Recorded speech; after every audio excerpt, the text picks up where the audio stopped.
Programang ito ay rated SPG. Striktong patnubay at gabay ng magulang ang kailangan. Maaaring may masiselang tema, lengguwahe, karahasan, sexual, horror o droga na hindi angkop sa mga bata. Tuluyan na ngang inaresto nga itong si Melba dahil nga sa walang katiun ng ang isip nga at si Zoe nga ang pinagkakamalan niyang anak niya.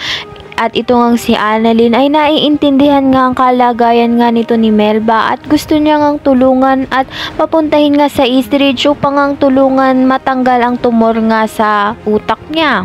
Kaya naman dahil dito, laking pasalamat nga ni Melba kay Annalyn dahil nga matutulungan siya at naiintindihan siya nga nito. Sa kabilang banda naman nga itong si Lynette at Doc Tanyag ay muli pa rin ngang nagkakamabutihan, kaya naman tuwang-tuwa nga itong si Annalyn at nagkakaroon nga siya ng pag-asa na mabuo nga muli ang kanilang pamilya.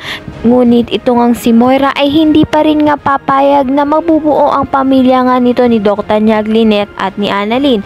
Ngunit hindi na nga rin papayag itong si Doc Tanyag na masira nga silang muli dahil nga unti-unti na nga ring lumalabas ang katotohanan at naaalala niya na nga ang ibang mga impormasyon na nagpapadiin nga dito kay Moira na siya nga ang tunay na masama at hindi itong si Lynette.